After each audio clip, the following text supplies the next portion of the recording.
semuanya, salam sejahtera untuk kita semua. Saya Jovita Vimala Hermawan atau Jo dengan NIM 102606251000 dari jurusan Fashion Product Design and Business angkatan 2025 Universitas Ciputra. Pada kesempatan ini, saya akan berbagi gagasan saya terkait entrepreneurship. Saya memiliki beberapa creative skills yang dapat saya banggakan. Pertama, saya bisa membuat produk busana seperti bustier dress, kemeja, kebaya, blazer, sampai tas.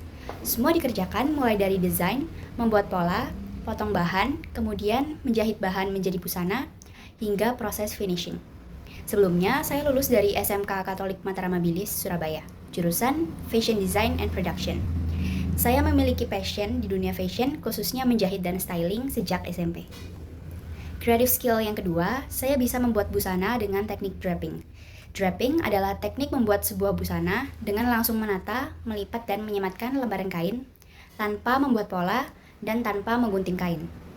Saya pernah menjadi desainer draping batik kombinasi untuk Top Model Indonesia Jawa Timur 2024, di mana saya menggunakan 2 lembar kain batik candu dari sponsor untuk di-draping menjadi atasan dan bawahan untuk masing-masing model wanita dan pria. Creative skill yang ketiga, saya memiliki hobi crochet atau rajut dan makram. Untuk produk crochet, saya pernah membuat flower bouquet, bralette, dan vest. Untuk produk makram, saya pernah membuat sling bag, dreamcatcher, dan keychain. Di masa depan, saya ingin mencari pengalaman kerja di beberapa tempat terlebih dahulu sebelum nantinya membangun bisnis sendiri. Nah, dari creative skills yang saya miliki, rencananya saya akan bekerja dengan fashion designer nasional lalu internasional. Dalam istilah GABS atau GABS yang saya pelajari, rencana saya termasuk di huruf B, Business Entrepreneur, bagian Professional Entrepreneur, atau juga disebut intrapreneur. Nah, sebagai intrapreneur, saya ingin menjadi profesional di bagian fashion production dan fashion stylist. Kemudian, sembari bekerja dengan orang lain, saya akan membangun network untuk bisnis saya nantinya. Setelah saya merasa memperoleh cukup kemampuan dan network, saya akan membuka butik made to order yang eksklusif, khas saya tentunya, serta sesuai dengan pribadi dan dream dress masing-masing klien. Dalam istilah GABS, plan ini termasuk di huruf B, Business Entrepreneur, bagian Owner Entrepreneur. Bagi saya, salah satu inspirational person yang saya jadikan role model adalah Karina Bond, seorang fashion designer asal London yang mendirikan brand berkonsep luxury occasion wear dengan ciri khas potongan 3D pada busana yang ia ciptakan. Rancangan 3D ini didapat dari benang 3D maupun laser cut. Seiring saya meniti karir, saya juga ingin memberikan value untuk lingkungan dan masyarakat.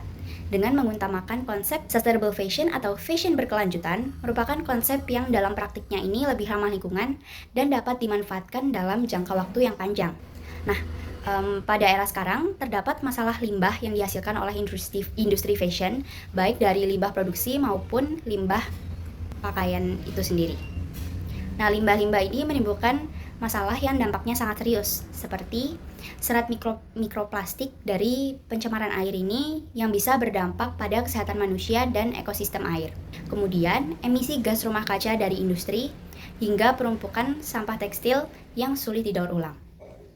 Untuk itu, aksi sustainable fashion dapat diwujudkan, misalnya dengan menggunakan teknik zero waste untuk meminimalisir sisa potongan kain, kemudian mengolah sisa kain atau perca menjadi produk baru, upcycling, kemudian menciptakan satu pakaian yang dapat digunakan dengan berbagai cara, hingga menggunakan bahan ramah lingkungan seperti katun organik, linen, dan tencel dalam proses produksi.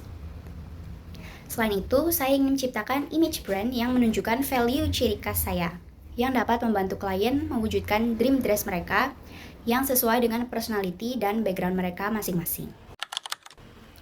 Terakhir, dalam 2 minggu ini, saya mencoba melakukan unusual positive actions dengan yang pertama mencoba keluar dari zona nyaman, yaitu mencoba kembali choir atau paduan suara dengan mengikuti UKM UC Choir, dan juga yang kedua, saya mencoba membiasakan tersenyum dan ramah pada orang yang saya temui, terutama teman-teman satu kelas.